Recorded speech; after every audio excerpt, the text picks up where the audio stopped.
Hi guys, and welcome to another review, and this time around, another multiple IEM review. I've come to go more down that road as it just saves time, and ultimately people want comparisons, and ultimately people are wanting to know how IEMs stack up against each other. So I just have decided lately to do these mega comparisons. Besides the fact that I'm actually known for being one of the few that does that, if not the only one that does these mega comparisons. But anyway, what do I have here? Well, I've got some really nice stuff here. I've got the Letshuoer S12, the 2024 edition, and I have here the S12 Pro and the original S12 to compare it with them.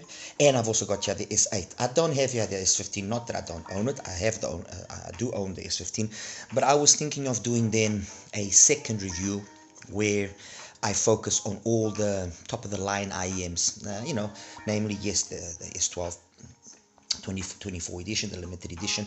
Only 24 units have been built, where I focus on the Timeless 2, where I focus on the MP145, where I focus on the new Tangzu Empress, the Heyday, the new one, the Wuzetian, I believe it's called, to be correct, Wuzetian, the Empress or the Legend, I don't know, something like that. But anyway, you guys know what I'm talking about. So I will do that review once I have, and also the new Sgor, the ET142. So once I have all of those IEMs together, I will make a second review focusing on on those particular flagship models. Okay. So I've got here the S12, the S8, the S12s and the S8. On the top there, I've got another newcomer to the Planar game, which is the FiiO FP3. Next to that, the HZSOUND P20, a very underrated IEM, an IEM that really didn't get much love, but I really appreciate it, and very, very similar to the MP145 in terms of sound. Next to that, the Keyfine Planar, another fantastic IEM, following a different philosophy in terms of tuning for planars, but we'll get into that just now. F1 Pro, phenomenal as well. The Melody from Kiwiears, a smaller planar driver, but really well done, very, very nicely done. Sgor Luna, fantastic. I mean, this could have been had now for $35, and for $35 it's a no-brainer, much like the PRX from KZ as well. These two IEMs, what they do in terms of sound, what they cost, what they offer, and especially KZ with all the evolution they've had, these two IEMs are the value kings out of all of these. They might not be the best in terms of overall sound, but the price they cost, 35, like I said, you can have it $35, $38, and this you can have it for like 40 something dollars. It's just basically unbeatable. Then I've got here the 10 HiFi, the Dudu. Below that, another newcomer, the HZSOUND Luna, which I've had it for a while as well. These two are identical. The Luna and the 10 HiFi are identical, and they share the same size, smaller driver, much like the PRX also has the smaller diameter driver, 13.2. The Luna as well from Sgor, again another smaller diameter driver, much like the Melody. So all those are smaller drivers. That's a 14.2 over there on the nice HK, 14.5, 14.5, that's a 14.2. This is a 13, 14.8, 14.8, 14.8. Okay, and then over here in the front, I've got the original Timeless. I don't have the intermediate Timeless, the AE. I ended up never buying it. I thought the price just didn't make sense. Although, I guess if I can pick up one at a decent price, I might get it just for the sake of having it as well to compare with, or to sit here in this evolution of Timelesses. The new Timeless 2, 14.5mm driver. And then I've got here the the original Artti T10 and the Artti T10 Pro, 14.2, 14.2. So all of this to say what? The majority of the drivers, or the majority of the brands, they all kind of use the same driver, either 14.2, 14.5, 14.8, although the 14.8 from Letshuoer, effectively I think it's actually a 14.5. So they very much use the same driver. perhaps slight improvements from one generation to another, but in essence it's always basically the same driver. So there are not multiple manufacturers of planar drivers. No, there are basically two, if I'm not mistaken. So you know, when you see some stuff the costing in excess of $1,000, and in essence they use the same driver, you know, you have to really ask, what is it that they bring to the table that is so impressive or so spectacular that justifies it? Nothing. Let's get this started. Let's start off with the small. Well, we'll start off here with the FiiO. The FiiO brings this case. I like the look. I don't like the practicality. Hey, you know what? It is what it is. It's different, at least, okay? As for the IEM itself, it uses this kind of... it's got a certain vibe of the timeless in terms of the way the shell has been designed and so on. Nice looking shell. It's got this... I don't know if it's kind of trying to imitate wood or if it's wood. But it's a really smart looking IEM. I got this unit from HiFiGo. Costs around the $89, $85, $29 price point. 14.2 millimeter driver, and the emphasis here on the tuning has been to give it a thicker mid bass than what you usually see in terms of tuning, with a slight roll off in terms of the sub bass, and then the usual or the more common way of doing the pin again, with then the area between 6 and 9 being emphasized somewhat. Tips did help a little bit, but that emphasis was always there. And what that basically ends up doing is it shows very much straight away the fact that it's a planar. So you get that planar timbre, that planar tonality, much like BAs also have it. You know, if you guys kind of recall, I always like taking the 100 Hz point, okay, and seeing where that corresponds in terms of the mids or the area of the pin again. Ideally, if that point is done closer to the 3K, then it does away with that excessive forwardness that sometimes happens, and that can be a little bit aggressive, and I'm a little bit sensitive to that, and overall gives a nicer timbre and tonality, a nicer, smoother presentation.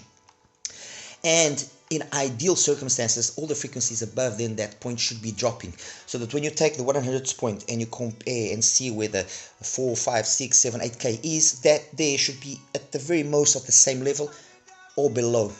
That to avoid precisely then having this colored forwardness or this colored energy to that part of the frequency range, which can be a little bit fatiguing with long-term usage, listening, which can be as well a little bit or promote some coloredness to the sound, and just make things overall interesting at lower volume levels, but a little bit not so good when you want to crank up the volume, and when you are listening to certain specific things. Some instruments will come across just a little bit too, not because of their fundamental frequencies, but because of the harmonics. It just, I don't know, it's not the ideal, and this has that.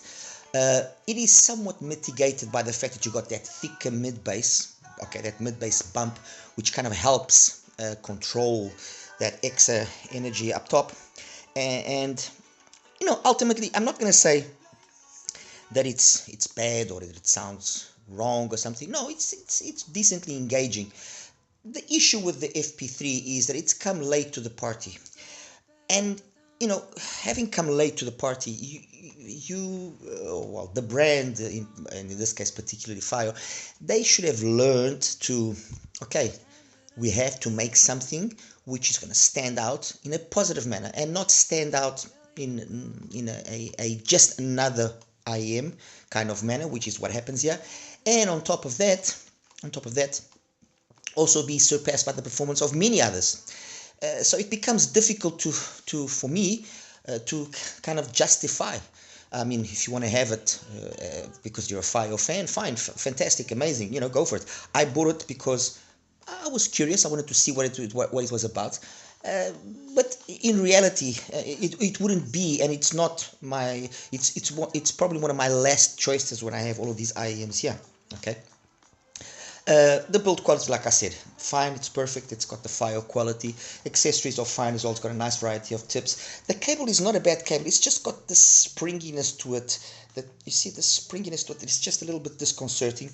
The case, it's fine again as well. I mean, it's not my cup of tea, but it's okay. Sound, nice mid bass, yes, nice mid bass. The pin again and the vocals are okay, fine, interesting. It's just that extra energy up top that make things a little bit too much. And then technically, yes, nice detailed retrieval. Somehow, which is interesting to actually note, you don't have such a big sound stage or such a sensation of space, which is usually associated with planars coming out of the FP3. Imaging, it's fine, I guess. Nothing spectacular as well. So technically, ultimately, I mean, not even the timbre and the tonality are exceptional. It's got, let's say, average technicalities and a average common sound, with some fatigue being ultimately possible if you want to listen to it a little bit higher volumes. What do I recommend if you just have to have this? Use a source which is a little bit more on the warmer side, so something like a 43198 chipped DAC, or 43131, or maybe even a 4493 AKM. I would stay away probably from some of the ESS implementations, because they have a tendency of being slightly brighter. There are exceptions, but they have a tendency of being slightly brighter. And overall, I mean, it's kind of going to be a pass for me, honestly. It's really going to be kind of a pass. Okay, so that's out of the way. Now, those are all going to serve for the comparison.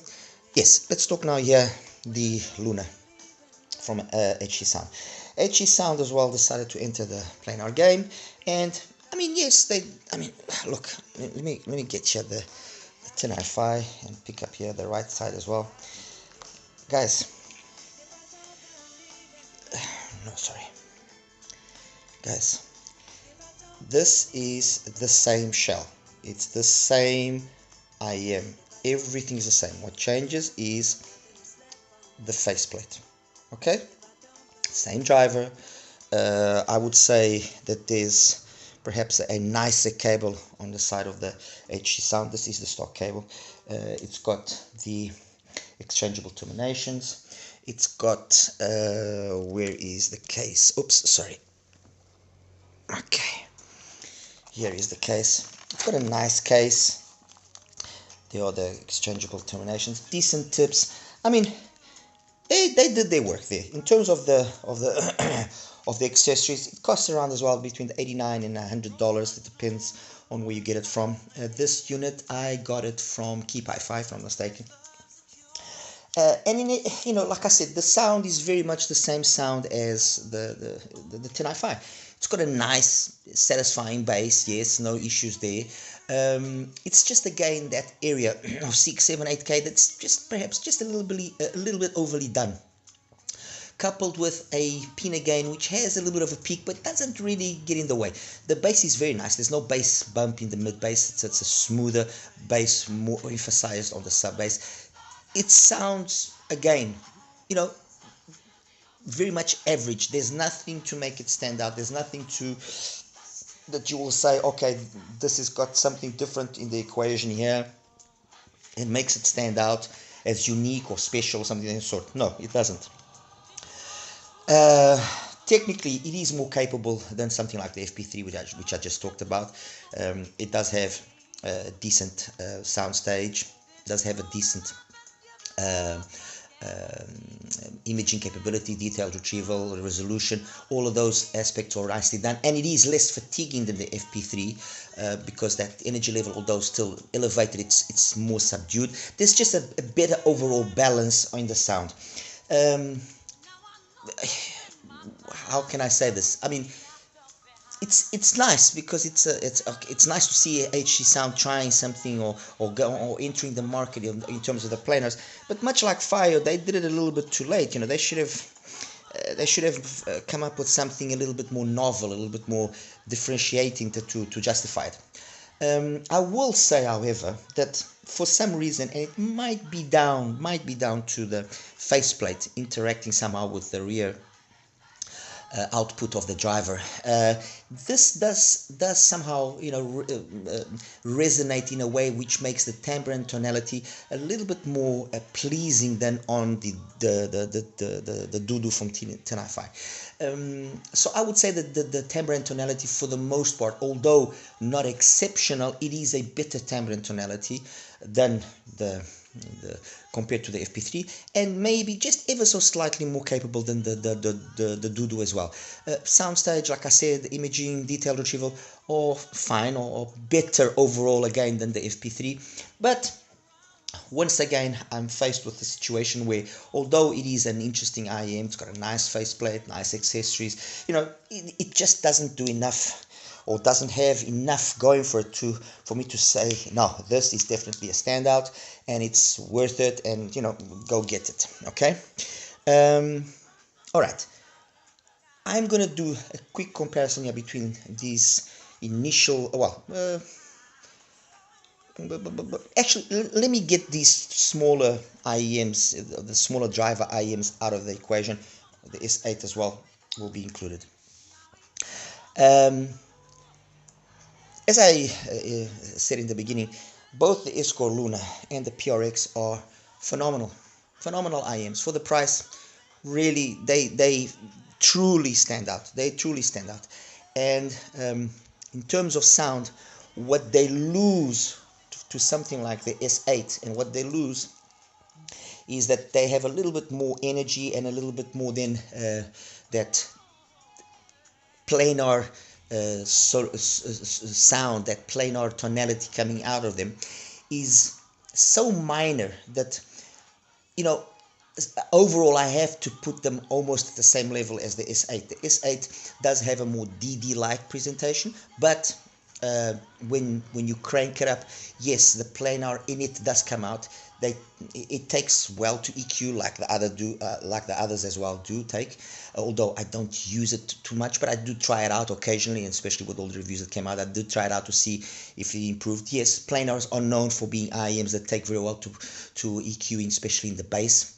As they will give you that bass, or that extra bass that you want, without it meaning that it's now going to muddy up the mids, or camouflage, or just smother the rest of the frequency range. That's a characteristic of planars. And, you know, the reality is this: the S08 from Letshuoer is a really good IEM, much the same type of sound as its big brother, the top of the line S15, but obviously at a substantially lower price. This could have been had now during the sales, Black Friday sales, for around $90, which is a really good price.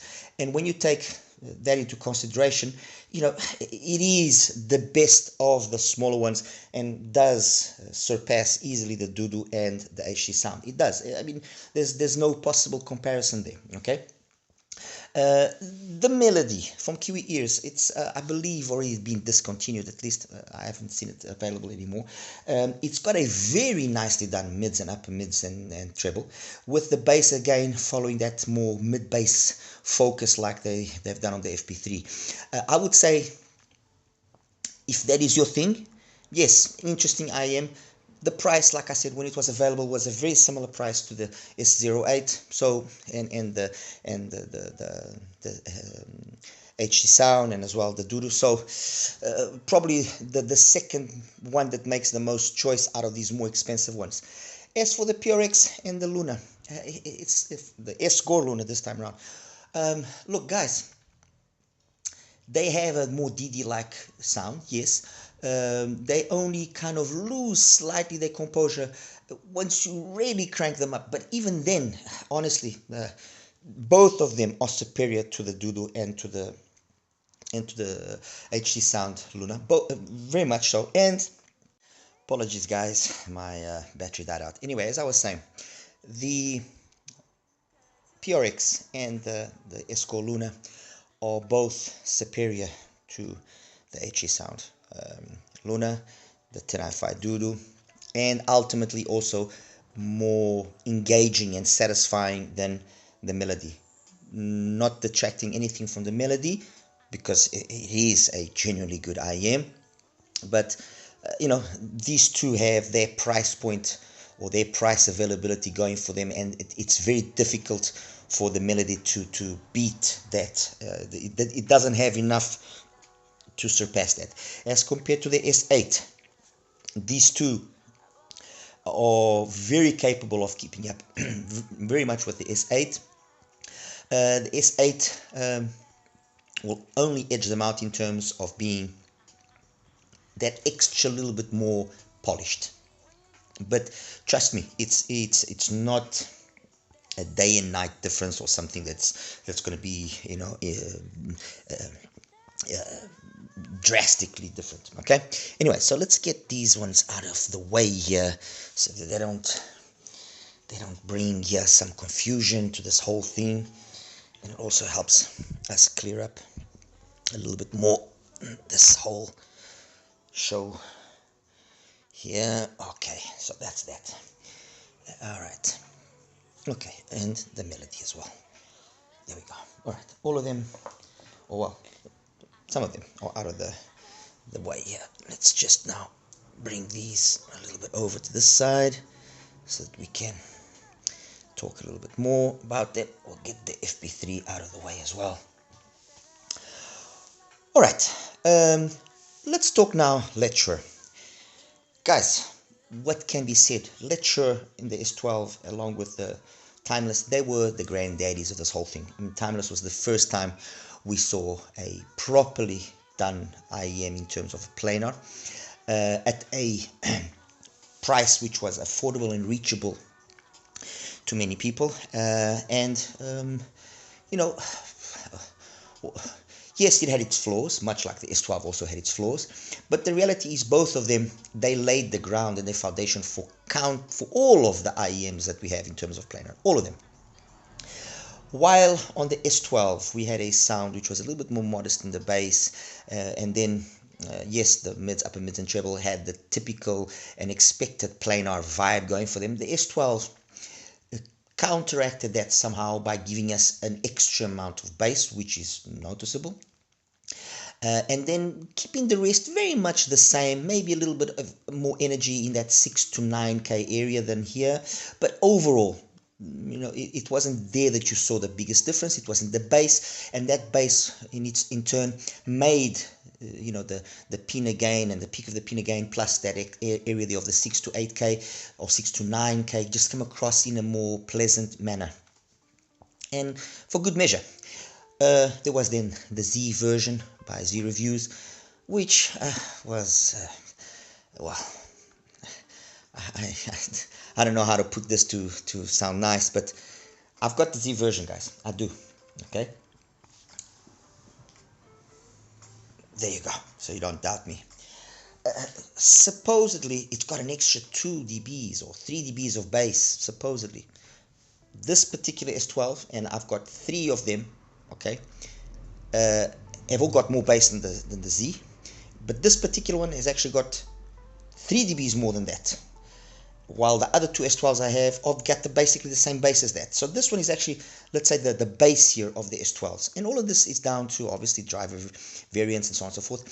But it's a difference that is not easy to pick up, especially because it's below that 100 Hertz area. It's hard to difficult, because it also has to take into account what's then the energy level above those frequencies, especially in the mids, upper mids and treble. And if those energy levels end up being all very much balanced and cancelling each other in terms of overall energy, you know, no, you don't really notice it. And the Z, you paid to have the Z name there, period, end of story. Okay. The one that then did come, that did bring a much welcome change, was the S12 Pro, and I've also got like 2 or 3 pairs of them.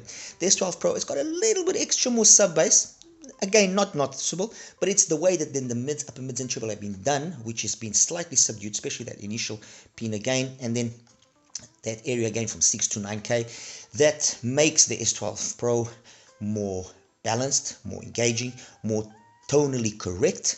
You lose a little bit of that ultimate treble or twinklies and sparklies of the planar, but what you lose is not enough to take away anything from it if if it actually, in reality, it actually brings to the equation a more pleasant, a more coherent, a more engaging and satisfying sound that can be listened to for longer periods of time. Because like I said, and I alluded to earlier, if that area there is very energetic, like in the case of the FP3 that I had just now, and a few others as well, what ultimately happens is you get fatigued of listening to it. Okay, so in the S12 Pro, they improved upon the original S12. This, you can now pick it up for about $119, $120. This one I got it from HiFiGo as well. And when you take that into account, you know, it's difficult to then say, oh, okay, why will I go pay so much more for this IEM or so much more for that IEM? Why? Because this is a tremendous IEM. And now the S12, the 2024 edition. In terms of case, it brings a case that we've already seen from Letshuoer.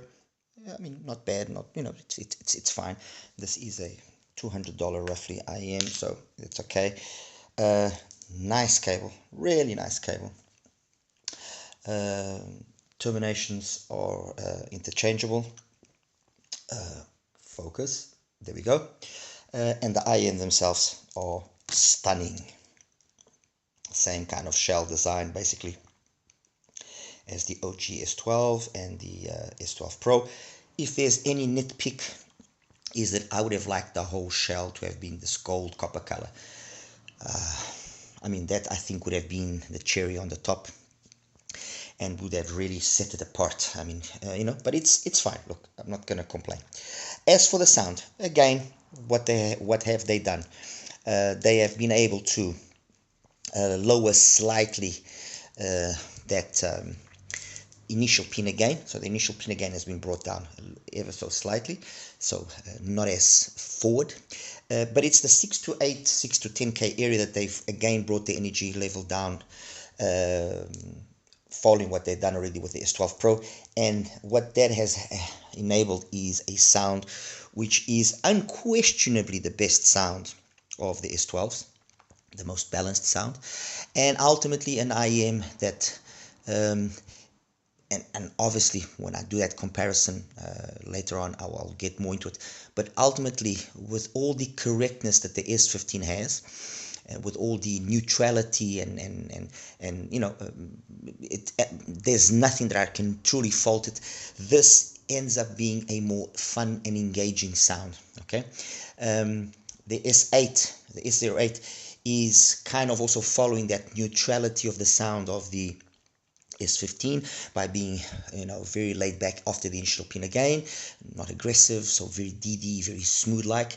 The S15 takes that a step further by being more polished, but of course there is a roughly $100 something price difference between that and the S12 2024 edition. And you know, when you consider that that neutrality or that extra that you gain in terms of audiophile correctness, I don't think is mitigated by the price difference that exists. Obviously, yes, we have the difficulty that there's only roughly 2,000 units of the 2024 edition of the S12, so you're going to have to try and find one if you can. But the sound of the S12 is over the 2024 edition is overall more satisfying. It's got great bass, much like the S12 Pro.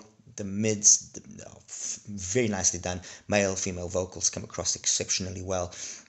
Instruments, guitars, there's no aggressiveness, there's no nothing. It is the best, it is the most coherent sounding of the S12s. It brings to the equation some of that neutrality or some of that warmness that you get in the S08, but with that added detail. And the reality is this, I mean, this is 100, this is 200, the S15 is $300. This is in the middle of the ground between the two of them. It does enough to justify itself over the S08 in my opinion, okay?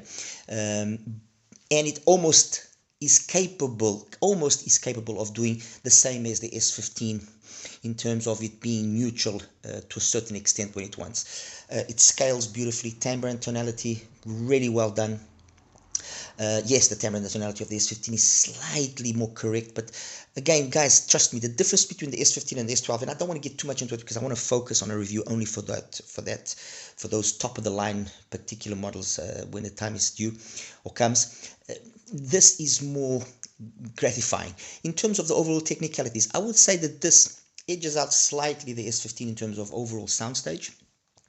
Imaging, very much the same thing. Detailed retrieval, even with all the neutrality of the S15, very similar, maybe just a little bit more on the S12 2024 edition at lower volumes, but once you push the volumes, the S15 does come alive quite nicely. Resolution, maybe this comes out slightly ahead. It's very much a trading of blows when it comes to technical aspect of sides of things. With regards to the bass, again, very, very, very similar. Mids, very similar. It's in that region there of 6 to 8 roughly, where you see this having just that extra amount of energy, which makes then things a little bit more engaging. Okay, it makes them a little bit more satisfying. It's as simple as that. Yeah, I guess that's basically in a nutshell what I have to say about the 2024 edition. The best of the S12s, and a very close performer to its bigger brother, the S15, especially when you consider the price, of course. Finally, well, not finally, we've still got the Artti. We'll actually talk about the Artti first. Artti T10 came out last year. An IEM that kind of shook everybody's attention because it comes from the same guys that make the Letshuoers. It's got the same, let's say, the same genetics, and it is very close in its sound to the S12 Pro. So this was at the time a significantly cheaper alternative to the S12. This could have been had initially for as low as $55. It's now about 60 roughly, and you know, yes, it did have some things which worked against it. The fact that the shell was this kind of resin plastic, you know, a little bit of not such a nice faceplate. It was very bland looking, but you know what, it worked and it sounded phenomenal. It had, like I said, 95% of the sound of the S12 Pro at less than half the price. And to this day, it still stands as an IEM that, you know, is well worth it. Okay, the S12, the T10 Pro, it's basically the same shell, but all metal now, same cable, same tips. And what they've done is they've given it the mids, upper mids, and treble a kind of harmonish feel. Not such, no peaks there at around 3 or anything of the sort, but it's got initial pinna gain, plateaus, and then smoothly rides it out, and then some nice extension past 10k, which the original T10 didn't have. So it kind of, we can say this has been an evolution. The T10 Pro has been to the T10, the evolution that we had from the S12, the 2024 edition, to the S12 Pro. It's just made things smoother, more polished, more high end, and not wanting to jump ahead too much, I will definitely say that this is probably in the under $100 price bracket, one of the planars that makes the most sense. Okay, it sounds phenomenal. The bass, the transition into the mids, very nicely done. It's the upper mids and treble where this truly shines, by having that kind of DD presentation. But while, for example, on the S08, you have that DD presentation which kind of carries itself through, and only when you really crank it, yes, you do see the DD, the planar genes coming out. Here, it's got that planar genes from low volume to mid volume to high volume. It's just, if I had to choose, because they're basically the same price, and trust me, I like the S08. This is a more solid performer, the T10 Pro. Simple, it's a more solid performer. 14.2mm driver. I'm not sure if it's an evolution over the original 14.2, but it is a very solid sounding IEM. Technically timbre and tonality, very correct, very correct. Imaging, soundstage, detail retrieval. I mean, it is truly, truly, truly a solid IEM. And when you consider it costs around the $100 point, you know, yes, it's a better performer than the S08. Yes, it can perform closer than to the S12 2024 edition than its brother, the S08 can. So you see already where I'm going with this. It is, without a doubt, much like the original T10 was already a standout performer. The T10 Pro is a solid performer in the up to $100 price point, and one that should be taken very seriously. And I think even for the majority of people, even though I have my opinion and my taste, I mean, I really like the shows, the P20. I really like the HiFi and Planar, but if I have to be objective and fair, this is a better performer than either one of them. Fair enough, those two can be had now for really crazy prices. I mean, Linsoul had this for $60-something. You know, for $60-something, you cannot complain, because that is kind of like an MP145 at half the price of the MP145. And the MP145 is a solid IEM. Okay, solid IEM. Put aside the issues and that they changed the tuning. I mean, I've got 3 of them. I didn't see a significant change to justify all the woo-ha that was around. Okay, what I do know is that is a, can I say, brother from another, not brother from another mother, but a clone to a certain extent of the MP145. And this I think will make more sense to more people than that will, because that doesn't have as much planar ism, if that's a word even that exists, than this has, but done in a correct manner. That's more DD-like still than this. This has got more planar magic than that has. But either one of them are fantastic, and for the price, and I mean, trust me, this is truly a standout. As compared to the HiFi and Planar, same situation. That's got a very warm, I enjoy the Planar very much so, very much so, and again, it can be had for like something like $60. You can't complain. And this unit, I got it from HiFiGo, and now in the sales it was like $60-something that I saw the price it was being sold for.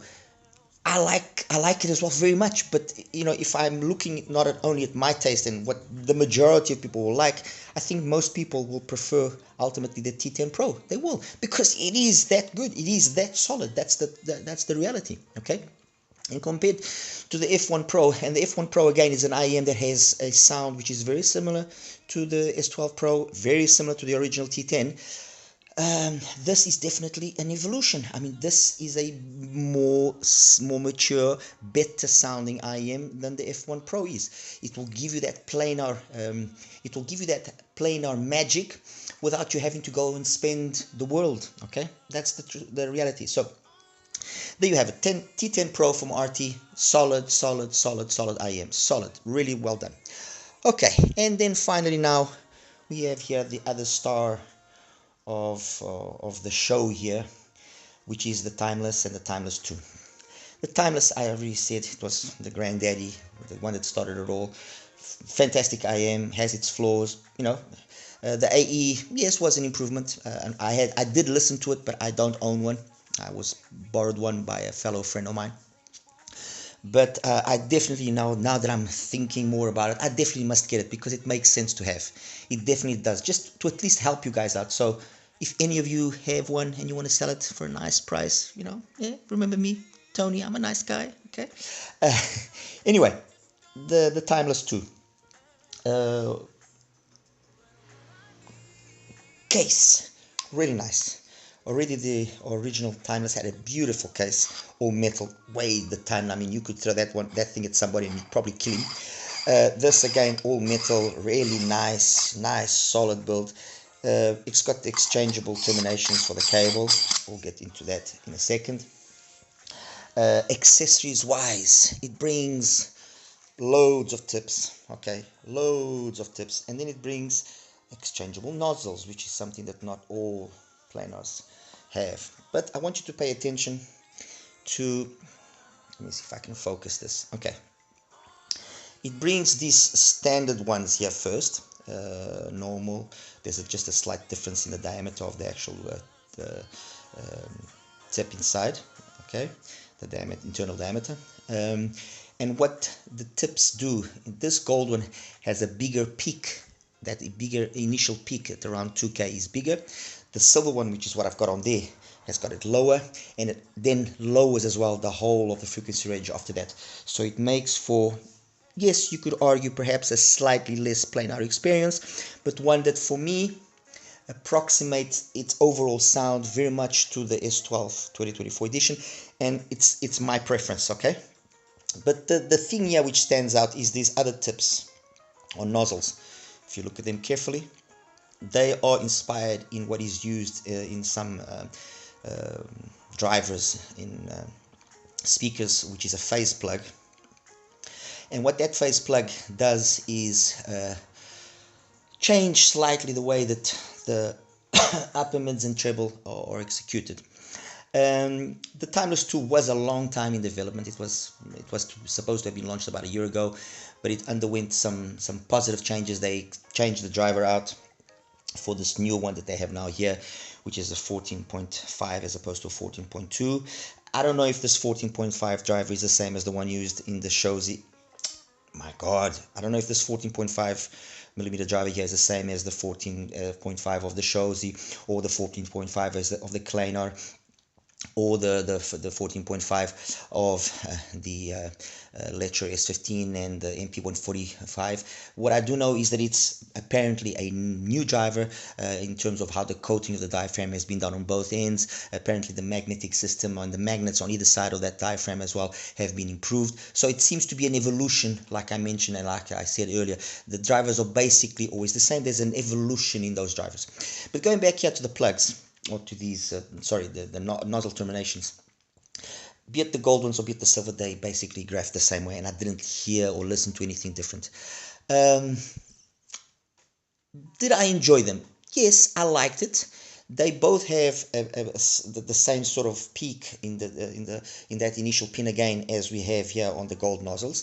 Yes, they do give a more planar presentation. Yes, there is perhaps a sensation of soundstage which is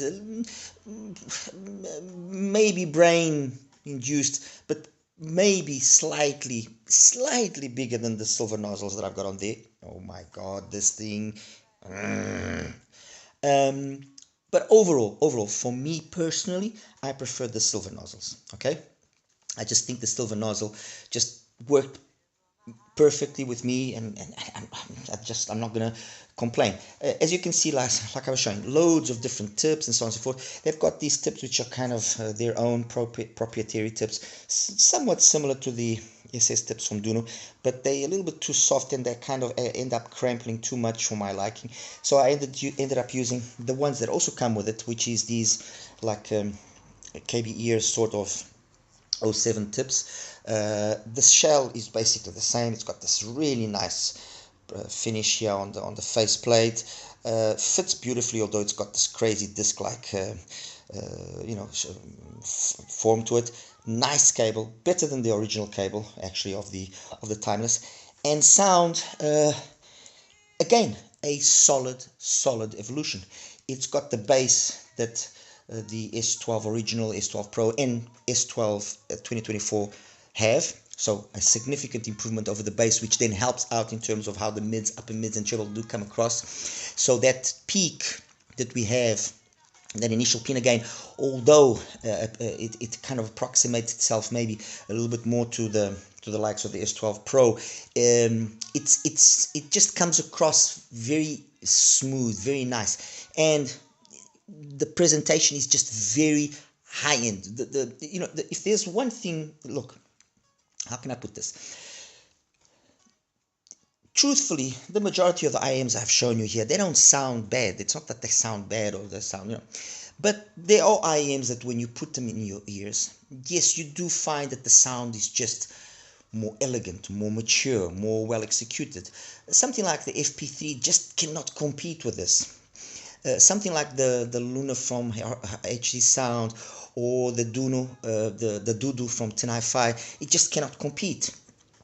To a certain extent, even the PRX and the Sgor Luna and the S08, they've got a nice, more polished sound, but they don't have that mojo that you get in something like, for example, the S12, the 2024 edition, and you get on the Timeless 2. These two, without question, out of all these IEMs, they are the best ones. They are the best. It's as simple as that, guys. They are the best. Okay. If you cannot get your hands on the 2024 edition of the S12 Pro, S12 Pro, on the 2024 edition of the S12, then definitely the Timeless 2 is the most sensible one.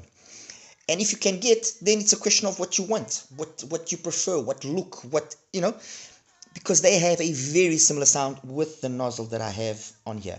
The versatility of the Timeless and what makes it maybe stand out and be maybe ultimately more versatile and please more or a wider variety or a wider scope of people is the fact that you got those nozzles that, yes, do change the sound.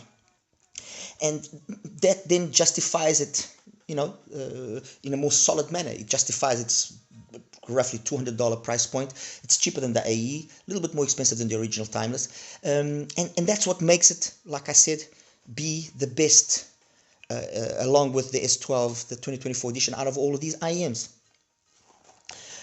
Bass, it's quick, it's clean, it's dynamic, it's full, engaging, you know, perfect. Mids, upper mids, beautifully done. Female vocals, male vocals, imaging, soundstage, detailed retrieval, timbre and tonality. They are very, very, very similar. I really cannot just say, oh, this is better, because one will be better sometimes in certain songs, like Up and Up from Jeff Ryan. I prefer it on the S12 the 2024. But if I listen to Shape of My Heart by Sting, I actually prefer it marginally here on the Timeless 2. If I listen to It Had to Be You by Jack Ross, very similar, very, very similar. But what you're going to do by Frank McComb, I prefer it on the 2024. However, London, Paris, Cardiff by Dominic Miller, I really like it slightly more here. So it's very much a thing of changing blows. If I change completely my focus on music and I go for something which is more like EDM and so on and so on, again, either one of them performs phenomenally well. And it's kind of a trading blows of things. Let's see here, another one here. Reggae, for example. Both are very, very, very good playing reggae. And it's again the same situation. One time you'll get a better performance from the one. Another time you'll get a better performance from the other. Tai Shin, I believe that's how you say it. It's a Asian female singer. Very similar, very, very, very similar on either one of them.